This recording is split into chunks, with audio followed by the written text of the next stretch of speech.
Sejam bem-vindos à TV Púlpito do Sertão Reformado.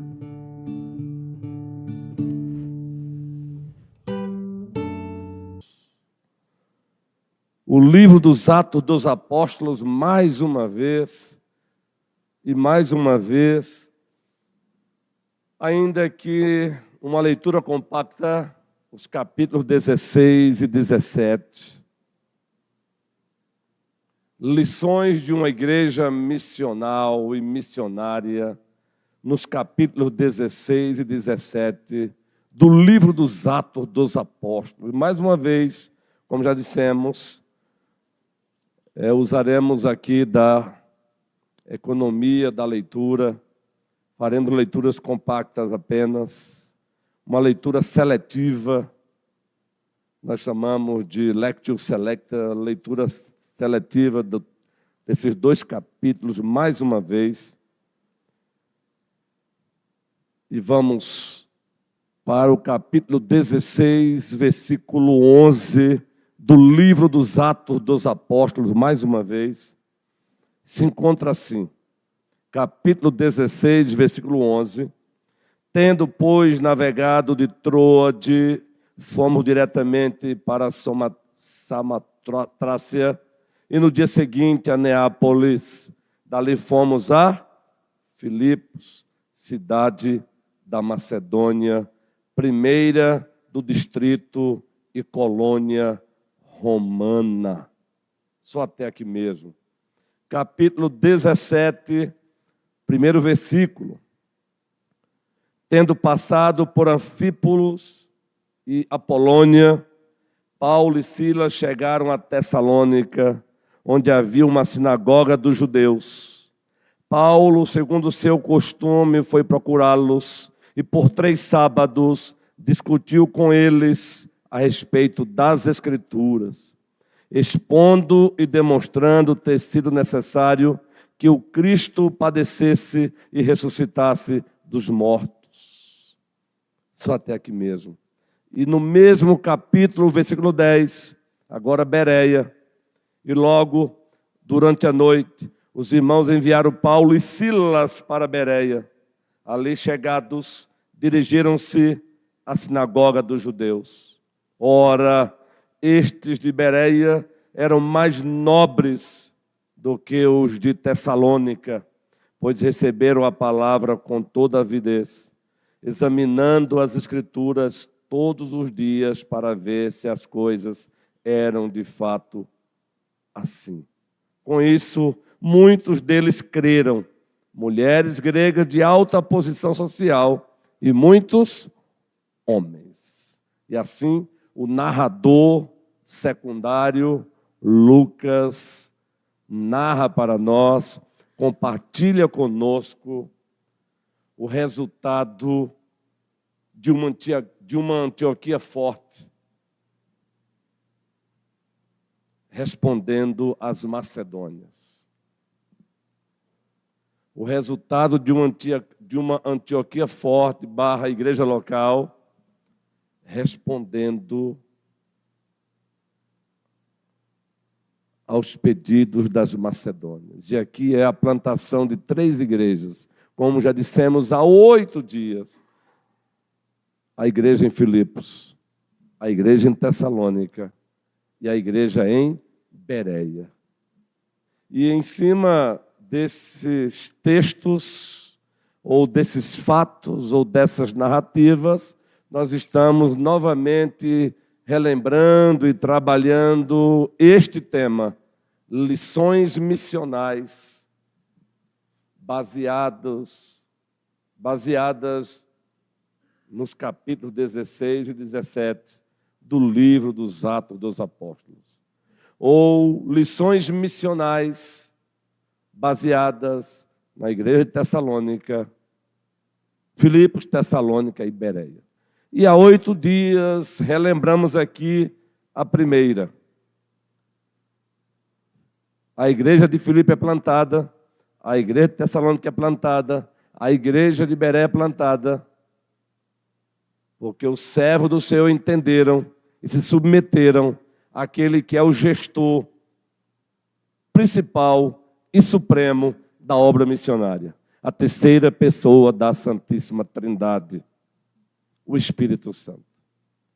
Foi lido no capítulo 16 que aquela equipe de missionários, Paulo, Silas, Lucas, eles tentaram ir para a Ásia e Deus disse não. O Espírito Santo disse não. Eles tentaram ir para o Oriente e o Espírito Santo disse não, porque ele queria que eles fossem para a Europa, para a Macedônia. Aí eles, de fato, obedecem e o resultado, surge a igreja em Filipos, surge a igreja em Tessalônica, surge a igreja em Bereia. O que fazer com essa informação? Para não ficarmos aqui como que ensinando os irmãos ou preparando os irmãos para um vestibular para ver se vai entrar nos céus. O que fazer com essa informação? Paul Tripp escreveu um livro, Você Acredita no que Você Crê? É um livro com mais de 400 páginas, expondo doutrinas bíblicas e perguntando, você acredita nisso? Se você acredita, o que você tem feito? Eu tenho sido chamado por Deus, eu tenho sido reclamado por Deus para essa temática de o que você tem feito com o que você sabe, o que você tem feito com o que você conhece. E eu entendo que é para levar a igreja à reflexão, porque senão a gente vai ficar ano após ano, ano após ano, ano após ano, ano após ano, ano após ano, simplesmente enchendo as nossas cabeças de boas informações, e é necessário, mas informações que não saem das nossas cabeças, não mudam as nossas vidas, não potencializam a obra da igreja. Essa primeira informação, só relembrando o que temos feito com ela. A informação de que uma igreja missional e missionária é uma igreja que submete a ação, submete aquele que é o gestor principal da obra missionária, que é o Espírito Santo. O que nós temos feito com essa informação bíblica? Ou o que deveríamos fazer? Orar mais, rogando, como já dissemos, Senhor, conduza-nos. Senhor, eu desejo, conduza-nos. Senhor, eu quero testemunhar para o meu vizinho, conduza-nos. Domingo citamos aqui o acróstico Bless. E o B, busque o teu vizinho primeiro em oração. É você pedir para que o Espírito Santo provoque circunstâncias para você testemunhar para o seu vizinho. É você rogar para que o Espírito Santo provoque circunstâncias para você testemunhar para os seus colegas de trabalho. O tempo todo orando, Senhor, eu estou aqui nesse ambiente, provoca uma circunstância para que eu testemunhe de Cristo para essas pessoas. Me coloca diante de pessoas para que eu anuncie o Evangelho para elas. É isso, gente. É só um exemplo. E como consequência disso, se submeter, se sujeitar. Mas aí, há 8 dias, relembramos também a segunda lição de uma igreja missional ou missionária. Eu uso de forma intercambiável ou de uma sincronia as duas expressões, porque elas expressam dimensões da missão da igreja. Uma igreja missional, uma igreja missionária. Eu já falei sobre isso aqui numa outra ocasião, há 2 anos também. Aqui a colher preciso relembrar, porque todos nós esquecemos, faz parte, não é? O que é que diz quando você lê os capítulos 16 e os capítulos 17 do livro dos Atos dos Apóstolos, outra lição que salta aos nossos olhos é que uma igreja missional e missionária, ela alcança pessoas de todas as classes sociais, culturais, econômicas. Está lá, Paulo em Filipos. Lídia, uma mulher rica. A jovem possessa, agora liberta, uma escrava. O carcereiro, um homem ali a serviço do Império Romano. Todas as classes sociais, econômicas, culturais. O Evangelho, ele é geracional, ele é multigeracional. Citamos aqui há 15 dias esse, e há 8 dias também. Eu tive o privilégio de ser relembrado de uma fala do reverendo Ronaldo Lindório, e essa fala está no livro dele, Plantando Igrejas, muito bom. Eu lembro que eu já tive o privilégio de ler esses livros várias vezes para dar aula, plantando igrejas. E sábado, no Perspectiva, fomos relembrados dessa fala do reverendo Ronaldo Lindório, quando ele diz que o Evangelho é supracultural, o Evangelho é cultural, o Evangelho é intercultural, o Evangelho é transcultural, e o Evangelho é multicultural, e o Evangelho é contracultural. Está lá no livro, Plantando Igreja. Mas quem está fazendo Perspectiva teve o privilégio de anotar. Né? O livro tem o privilégio de usufruir já faz um bom tempo. E o Ronaldo Lindório é uma benção. Então, o Evangelho é para todas as gerações.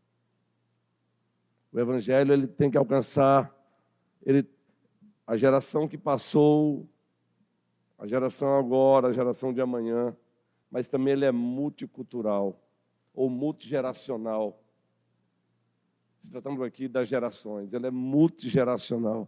Estamos vivendo uma época onde coexistem no mesmo ambiente muitas gerações. O que fazemos com essa informação que está aqui? Nós temos ido ao encontro de pessoas de todas as classes sociais. Nós temos ido ao encontro de pessoas de todas as classes sociais aqui em Petrolina. Econômica, cultural. Nós temos ido ao encontro dos pedreiros, dos mestres de obras, dos letrados, dos iletrados.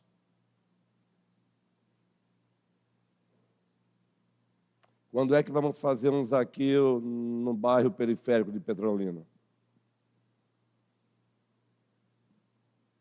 Quando é que vamos fazer um EBF de férias para as crianças dos bairros periféricos de Petrolina? O que fazer com essa informação? Ela não está aí à toa. Ela não está aí à toa. O que fazer? Ou o que temos feito com essa informação? Está aqui, ó. Lídia, mulher rica, a escrava, possessa por demônio, o carcereiro. E dentro da economia da narrativa, a Bíblia ela é econômica. Imaginem quantas outras pessoas não tinham ali. Pois Lídia, convertida, diz o texto sagrado, que ela mesma abriu a porta das suas casas para que ali a igreja se reunisse. Quantas e quantas pessoas também ali não se renderam a Cristo. E em virtude da economia da narrativa, o Senhor não cita nomes, mas está lá. A mesma coisa aquela jovem, uma vez liberta, alcançada pelo Evangelho, imaginamos que a semelhança da mulher samaritana, ela deve ter também testemunhado de Cristo para muitas e muitas pessoas. Muitas e muitas pessoas se converteram em virtude do testemunho dela. E o carcereiro, está lá o narrador.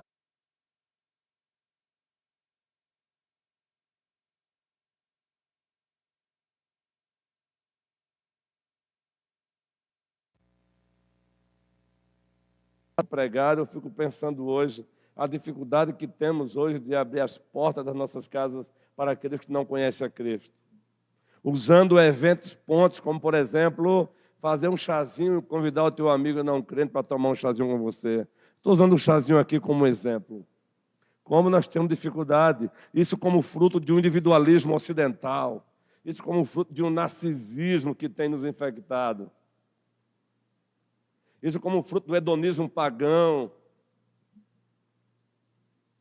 Como é muito fácil dizer, esse carro Senhor, esse carro aqui, não é meu, é teu, está a serviço do Senhor.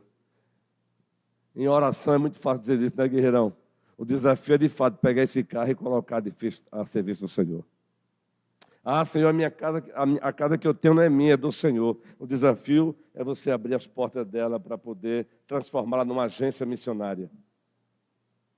Eventos pontos não são realizados apenas pela igreja geral. Quando está lá no churrasco. Famílias da igreja podem realizar um evento ponto. Imagine, 2 famílias da igreja marcam um almoço e chama amigos não crentes para experimentar como é que é a vida cristã. Como é difícil, não é?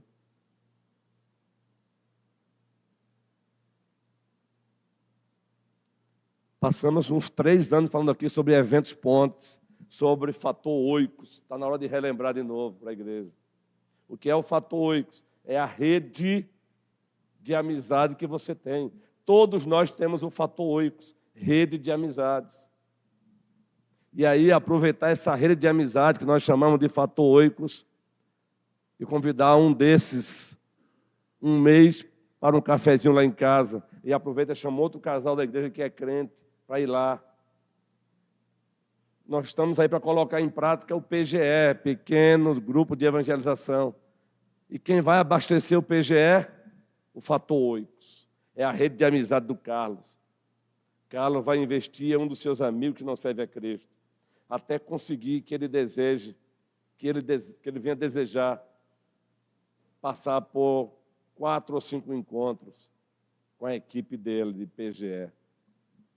O Júnior também tem um fator oicos, tem uma rede de amizade. Nessa rede tem amigos não crentes. E ele vai trabalhar, vai arar a terra, vai fazer com que ele também tenha esse desejo de passar, de receber visita da equipe, da sua equipe PGE. Entende aí agora? Fator oicos. Esses amigos são casa de paz. Essa linguagem não é nossa, está na Bíblia, e alguns servos de Deus acabam recebendo alguns insights maravilhosos e criando. O que é uma casa de paz? É o amigo de Carlos. O amigo de Carlos que ele arou e ele aceitou abrir a porta da sua casa para que um grupo nosso, chamado de PGE, tenha com ele 5 encontros. Essa casa, casa de paz, porque ele abriu a porta para o Evangelho. O resultado é com o Senhor, gente. Então, o que fazer? O que fazer? Como entrar nesses condomínios fechados? Como entrar? Nós já estamos lá. Temos membros desta igreja morando lá. Às vezes, nós mesmos reclamamos de que as pessoas nos condomínios são fechadas, mas quem é que deve trabalhar para que elas abram? Somos nós. Nós não temos que esperar que ela nos dê um bom dia. Somos nós que temos que dar um bom dia para elas. Não é, Guilherme? Incrível como somos nós que temos que dar um bom dia. Está chegando mais uma vez o Natal, o mês de dezembro. Que tal você pegar R$100 e comprar 10 cada dia de Natal e dar para 10 pessoas não crentes? Aproveita e já dá para um desses que você um dia deseja que ele abra a porta da sua casa como casa de paz e em o nome de Cristo, gente, ainda que seja como protótipo. O Ministério Zaqueu, antes de terminar o ano, vai fazer aqui na festa da colheita o envio dessas equipes. Vai ser poucas primeiro, vai ser protótipos. Equipes que vão fazer o teste primeiro. Então, que tal comprar o cada dia de Natal e já usar como ferramenta para conquistar o coração dessa pessoa? Nós passamos também um bom tempo aqui dando treinamento sobre PGE, Pequeno Grupo de Evangelização. É diferente de PGP, viu, gente? PGP aí é para o futuro, que é Pequeno Grupo de Pastoreio. Alguns chamam de células, outros chamam de grupo familiar. Não é PGP, não é Pequeno Grupo de Pastoreio, é PGE, é Pequeno Grupo de Evangelização. Queridos, o que é isso aí? Isso aqui é teologia prática. Isso aqui é pegar um livraço desse, que é um dos mais capacitados missiólogos vivo de hoje, que é Michael Gurrin, e colocar em prática. Aqui, ó. Michael Gurrin. É isso. Quando alguém se sente vocacionado e vai para o seminário, lá no seminário ele tem 4 departamentos de teologia. É chamado de departamento. Teologia bíblica, alguns chamam também de teologia exegética. Aí em cima tem teologia sistemática, é um outro departamento com várias disciplinas. Aí em cima tem teologia histórica também, que é um outro departamento com várias disciplinas. Mas tem lá a teologia aplicada, também com várias disciplinas. Por que é chamado de teologia aplicada ou teologia prática? Porque, meu irmão, a Bíblia é para ser praticada. Então, quando a gente chega aqui com bless, não é conversa fora, não. É Deus dando aos santos de Deus insights para como eu posso colocar em prática esse mandamento. Aí o santo lá de Deus pegou a palavra abençoar em inglês, bless, ou bênção, blessing, e criou um acróstico. E um acróstico para dar nome àquilo que está na Bíblia. Orar, para que Deus me aproxime do meu vizinho não crente. Aí vem o L do bless. O L, ler o outro pela escuta. Ler o outro pela escuta significa fazer perguntas certeiras ao outro. Ler o outro pela escuta. Nós temos uma mania de encontrar o não crente e já querer derramar em cima dele 1 milhão de palavras, né? E temos uma dificuldade de ouvi-lo, ouvir a história dele, ouvir mesmo até as suas dores. Primeiro ganhar a confiança dele para que ele pare para me ouvir. Mas não, aquela mania de querer logo chegando.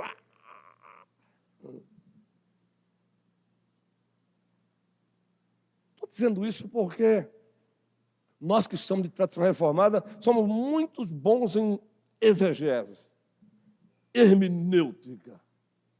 E agora, no meio de outubro, menino, que bênção, não é? Mas ao mesmo tempo me preocupa. Haja conferência sobre a fé reformada. E olha que eu amo, meu irmão. Mas eu me preocupo porque muitas vezes aquilo não tem saído do papel. É só para relembrar. Sola Escritura. Sola Gratia. Sola Fide. Solos Christus, soli Deo glória. Aí termina o mês de outubro. O que o sola Escritura tem feito de mudança em mim? O que o sola Escritura tem mudado em mim? Que mudança bíblica o sola Escritura tem mudado em mim? Vocês estão me entendendo, queridos? O que o sola gratia tem mudado primeiro em mim? E através de mim, quem tem sido alcançado?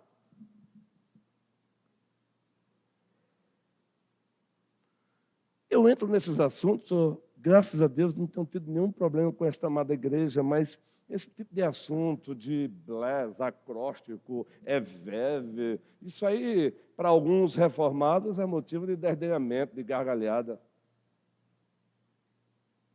E aí, se você for ver a vida desses caras, são secos, vazios. Então, nós somos muito bons em exegese hermenêutica, mas quando o assunto é teologia aplicada, quando o assunto é o que fazer com isso aqui, tem 2 livraços aí do ramo empresarial, do ramo do coach empresarial. Um deles, eu tenho os 2. Comece pelo porquê. Eu tive a honra de ver o Chris Brown, lá da igreja, citando esse livro. Ele está em português. Comece pelo porquê. Mas aí o segundo livro é Encontre o seu porquê. Por quê? Por que fazemos o que fazemos? Por quê?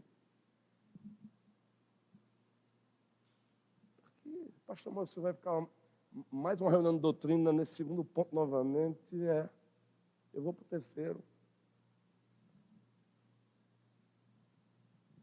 Mas como já disse um dos autores de um clássico chamado Discipulado, ele passou um tempo pregando, é sério mesmo, eu achava que isso era coisa dos nós pastores, com os nossos exageros às vezes, mas não. Esse pastor hispânico, de língua hispânica, ele passou um bom tempo pregando o mesmo sermão vários domingos, até que o conselho se incomodou e chamou ele assim no fórum íntimo, pastor, reverendo, o senhor não acha que já está bom não? Eu digo, aí ele perguntou, vocês têm praticado isso que eu tenho pregado? Não, então não está bom não. Você está me entendendo, querido? Então a gente vai ficando como os atenienses, em busca de novidade, está lá em Atos, não é? Em busca de novidades. E a novidade é justamente um discurso extraordinário sobre sola escritura. Se for questão de discurso extraordinário, linguagem bonita, pensa uma coisa que eu gosto, meu irmão. Eu amo também. É para falar de sola escritura ou nudo da escritura, a gente fala. Agora, a minha pergunta é o que isso tem mudado em mim? E quando eu olho para o outro, o que o sola escritura me chama a fazer em prol do outro? Vocês estão me entendendo? Quando Paulo teve a visão do homem da Macedônia, dizendo, atravessa a Macedônia e ajuda-nos, ele fez o quê? Ele foi. Ele obedeceu. Quando Deus chama Abrão da Mesopotâmia, diva, sai da tua terra, da tua parentela e vai para uma terra que eu te mostrarei. O sagrado texto, Moisés, movido pelo Espírito Santo, narra o que sobre esse chamado de Abraão? Ele foi ou não foi? Obedeceu e foi. Está lá, Gênesis capítulo 12. Vocês entendem, queridos? Mas vamos para o terceiro ponto, para encerrar por hoje. E quando vocês puderem, comprem esse livro de Paul Tripp. Você acredita? Porque essa é a realidade. Domingo pela manhã estamos expondo Tiago, não é ainda dentro de uma estrutura versículo por versículo. Tem domingo que é regido por verbete apenas. Tem domingo que é apenas por palavras-chave. Tem domingo que é apenas o parágrafo e pegando ali só a ideia central. Tem domingo que são apenas as ideias subordinadas. Mas aí falamos para a igreja, eu acho que foi domingo que nós falamos aqui sobre o ateísmo prático e o ateísmo dogmático. Acho que foi domingo, ou foi há 15 dias. O que é o ateísmo dogmático, ou analítico, ou científico? É o cara que estuda para tentar provar de fato que Deus não existe. Quem tentou fazer isso foi C.S. Lewis. Ele era um ateu, e aí tentou provar que Deus não existiu, aí Deus, nesse processo, vem, eu não só existo, como você agora vai me servir. Mas o pior não é o ateu dogmático, o pior é o ateu prático, é aquele que confessa a Deus com os lábios e o nega com a sua prática. Entenderam agora? O ateu prático é pior. Foi lido aqui no Salmo 14 pelo nosso liturgo. Diz o insensato no seu coração, não há Deus. Mas, pastor, vamos lá para o texto. Vamos lá para a terceira lição. Então, vamos lá. Uma igreja missional, ela floresce mesmo em meio à perseguição. Uma igreja missional, saudável, viva, impactante, ela cresce, ela floresce, ela dá fruto apesar da perseguição. Bíblia aberta aí, Atos capítulo 16, o 22, eu não vou ler tudo não. Só o 22 para ter uma ideia, depois o 17. Atos 16, versículo 22. Observem. Então a multidão se levantou unida contra eles. Contra eles quem, gente? Paulo e Silas. E os magistrados, rasgando-lhes as roupas, mandaram açoitá-los com varas. A multidão e os magistrados se levantaram contra quem? Paulo e Silas. Então, uma igreja missional e missionária, ela vai sempre florescer, mesmo em meio às intempéries da vida, mesmo em meio às batalhas. Está aqui, Atos 17, a partir do versículo 5. E o interessante é que lá na carta aos Tessalonicenses, Paulo faz menção a essas batalhas aqui. Atos 17, a partir do versículo 5. O que é que diz o texto sagrado? Os judeus, porém, movidos de inveja, trazendo consigo alguns homens maus dentre a malandragem, reuniram uma multidão e provocaram um tumulto na cidade. Aqui eles estão tentando atrapalhar quem novamente? Paulo e Silas. Eles perseguiram Paulo e Silas em Filipos. Quando souberam que eles foram para Tessalônica, pois eles deixaram Filipos e foram para Tessalônica. Então, a obra missionária, a obra da igreja não vai ser feita sem perseguição, sem batalha. Paulo também no capítulo 14 de Atos, ele diz, importa que por meio de muitas tribulações entremos no reino dos céus. Agora, olhe para tudo isso de forma ampla. Uma igreja missional e missionária, ela vai florescer mesmo em meio à perseguição. Mas aí eu quero evocar o sermão de domingo à noite que nós encerramos. Parte 3, 1, 2, 3, não é? O velho apóstolo preso, segunda prisão em Roma, com a consciência de que dali sairia, passaria pelo corredor da morte e cabeça arrancada, Joelson.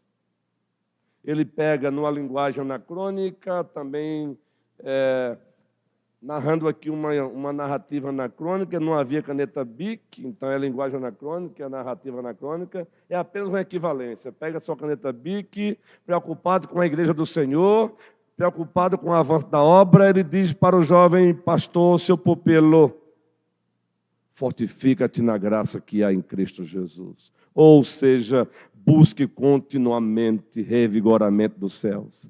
Segundo, o que de mim ouviste? Segundo, transmita continuamente a verdade de Deus. Terceiro, multiplique continuamente discípulos para que transmita a outros. Quarto, multiplique continuamente líderes. Quinto, selo de qualidade da liderança. Fidelidade e competência. Homens fiéis e idôneos. A ideia ali é homens leais. Homens que não vão ficar com frescurazinha de quem é o maior. Homens que não vão trilhar a rota da competição, de não se alegrar com o progresso do outro, né, Aldino? E competentes. Está lá. Mas aí tem mais, ele prossegue. Disposição contínua para sofrer pelo Evangelho. Está lá. Disposição contínua, eu quero evocar isso aí. Disposição contínua para sofrer pelo Evangelho. Mas ele não para e diz, olha, o modus operandi da obra, da ação, o foco de um soldado, a disciplina e o respeito às regras de um atleta, e o trabalho árduo de um lavrador. Esse é o modus operandi da obra, de quem serve. Está lá no texto. E ele encerra dizendo, a motivação contínua para continuar fazendo. Lembra-te de Jesus Cristo. É Jesus Cristo. Jesus Cristo é a motivação contínua para continuar fazendo. Quem Ele é, identidade, o que Ele fez, redenção consumada e o que Ele fará, muito especialmente na consumação. Eu estou evocando esse sermão, parte 1, 2 e 3, que nós já encerramos, porque um dos pontos é disposição contínua para sofrer pela causa. É esse mesmo apóstolo que no livro dos Atos dos Apóstolos, capítulo 20, um discurso de despedida aos presbíteros de Éfeso, ele diz, não tenho a minha vida por preciosa, contanto que eu cumpra a carreira e o ministério que eu recebi do Senhor Jesus, para testemunhar do Evangelho da graça de Deus. O que ele está dizendo é: não abraçarei a autopreservação em prol do Evangelho. A minha vida não é mais importante do que o Evangelho. A minha vida não é mais importante do que a obra do meu Deus. Então, não há autopreservação. Se fazer isso, eu vou me engastar, me engastarei. Ele diz isso à igreja em Corinto, 2ª carta, capítulo 11 e 12. Eu me engasto e me deixarei gastar por vocês. As pessoas estão quase que deixando Deus porque não comprou o iPhone 17. Veja que tipo de fé estão vivendo hoje. Paulo diz: Timóteo, meu filho, sofra comigo pela causa do Evangelho. Sofra comigo. Ou seja, uma disposição contínua para sofrer. Mas qual é a motivação contínua? Jesus. Jesus.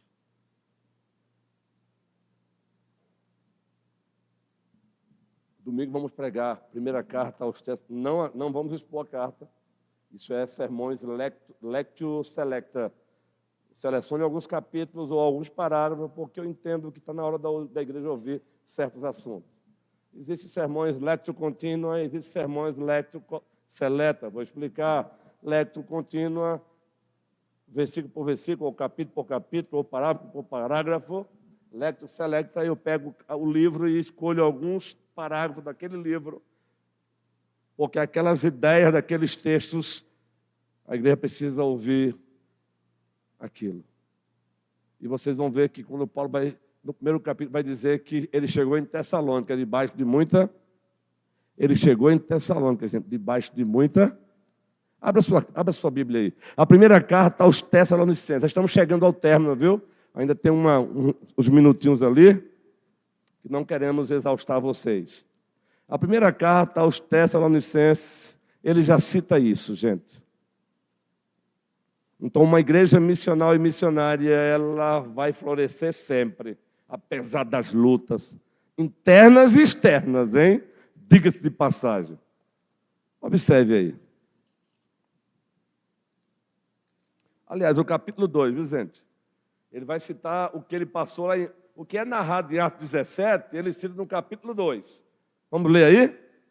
Capítulo 2 da primeira carta aos Tessalonicenses, a igreja de Tessalônica. Irmãos, vocês sabem muito bem que a nossa chegada no meio de vocês não foi em vão. Pelo contrário, apesar de maltratados e insultados em Filipos, como vocês sabem, tivemos ousada confiança em nosso Deus para anunciar a vocês o Evangelho de Deus. Apesar de maltratados em Filipos.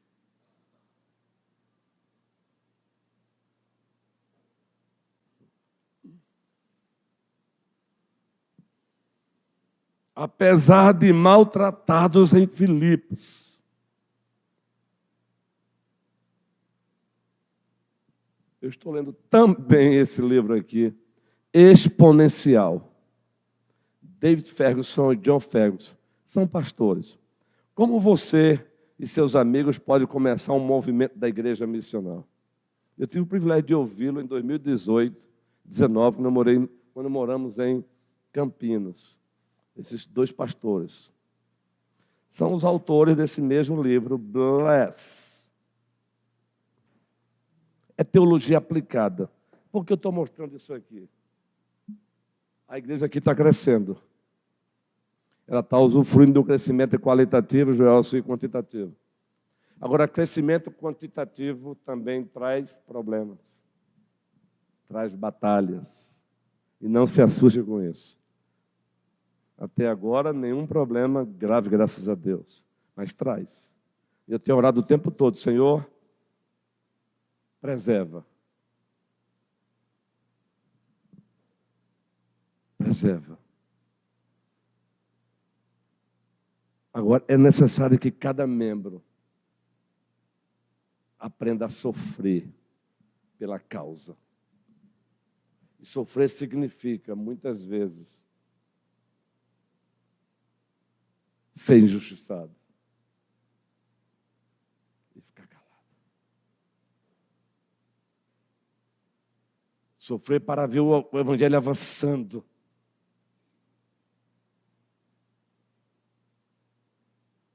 O que vamos fazer com isso? Se nós, muitas vezes, por conta de que o sol está quente demais, não vamos para um trabalho do Zaqueu. Por favor, aqui eu estou apenas citando de forma hipotética. Não estou acusando, não. Não é, adivinha? O que fazer? Eu acho impressionante como até mesmo os pastores presbiterianos, nos momentos de brincadeiras, fazendo a abertura das suas conferências, dizem: os batistas são bons em música, os presbiterianos são bons em pregação, os assembleanos são bons em oração. Geralmente brincam com isso, não é? Eu confesso que sempre que eu escuto isso, hoje eu fico com coragem e vergonha. Porque eu digo, deveríamos também, né, guerreiro? Deveríamos também sermos bons em oração. Não é? Orar. Orar. Orar. Vocês entenderam por que estamos trazendo algumas dinâmicas novas? A essência não muda. A oração e o conteúdo. Mas como se faz? A Bíblia nos dá liberdade, gente. Até nisso é motivo de uma arena armada e luva na mão dos reformados. Eu cheguei numa igreja que se diz reformada e o pastor, num culto, pediu os irmãos para ficarem de pé, pediu para ficar de 2 em 2 e orar. Que absurdo! Vocês estão entendendo?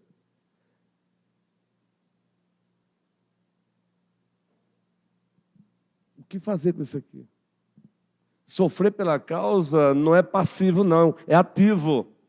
Não é um sofrimento passivo, você esperar o sofrimento chegar e dizer, pode bater. Não, é você avançar, mesmo sabendo que ao avançar o sofrimento virá. É você se doar, é você se entregar, queridos. É algo intencional, é algo... Esse sofrimento ele tem uma dimensão ampla. Ele é multidimensional, meus irmãos. Necessariamente não é simplesmente alguém batendo no meu rosto, não. É você se doar, se entregar mais. Os PGEs vão surgir aí. De questão de prudência, também como diretor do Ministério Zaqueu, se bem que orem para que na hora certa também queremos colocar um diretor do Ministério Zaqueu. Não, eu não fui chamado para fazer tudo. Onde ficam os dons e o talento dos irmãos? Não é? Agora estamos com sabedoria esperando a hora certa de colocar essa pessoa, porque tem que ser fiel e apto. E fidelidade, meu amigo, é algo hoje que está em crise. É alguém que assuma e não deixa subir para a cabeça. É alguém que assume e não quer fazer o trabalho de Absalão. Qual foi o trabalho de Absalão? Quem sabe, quando citamos Absalão, qual foi o trabalho de Absalão contra o seu próprio pai? Ele estigou o povo contra o próprio pai, gente. Estou falando do filho de Davi. Ele estigou o povo contra o próprio pai. Então, nós não queremos liderança aqui para estar fazendo isso, não. Porque aí não é de Deus. Hã? Isso, guerreiro. Justamente o povo chegava para falar com Davi. E aí ele interceptava e dizia, se fosse eu, meu pai não pode, ele não vai nem dar atenção. Eu tenho tempo, eu faria assim. E aí ele foi roubando o coração do povo. Está aí um exemplo de um líder desleal. Então tem que ser, nós queremos alguém que assuma, porque senão o colégio pastoral tem essa maturidade também de entender que Deus não chamou para que a gente esteja liderando tudo, não. Onde é que ficam os dons e os talentos dos irmãos? Não é? Aí é também pecar contra Deus, não é? Mas tem que ser homens e mulheres leais. Não é subserviência, não obediência cega. Também não queremos isso, não. Mas uma obediência no Senhor, lealdade no Senhor. Tem uma expressão que diz muito que temos pregado aqui, gente. Já pregamos uma série, Cultura da Honra. Já encerro agora. Os pais, os filhos honram os pais e os pais promovem os filhos. Isso é quinto mandamento na veia. Isso se aplica à igreja. A liderança, as ovelhas honram a sua liderança, mas a liderança da igreja também promove os filhos, os liderados. Promover é praticar evev. Lembra o que é evev? Eu vejo em você talento e dom para isso. Levante-se, venha caminhar comigo um pouquinho nessa área. Os 5 passos do aprendizado que eles também ensinam. Eu faço e você observa. Depois a gente conversa. Segundo passozinho, eu faço, você me ajuda. Depois a gente conversa. Terceiro passo, fique no meu lugar. Você faz, eu ajudo. Próximo passo, você faz, eu observo. Depois a gente conversa. Próximo passo, eu saio de cena e você traz agora o Avelino para você. Entende o que é isso? E se alegrar, porque você viu que o outro aprendeu, e o outro agora sabe caminhar com os próprios pés, e a obra avança, diva, e a obra cresce. Deus seja louvado, e não ficar com birrinha. Eita, é o meu lugar, só tem um lugar aqui, que ele é dele, e só tem um, Jesus Cristo.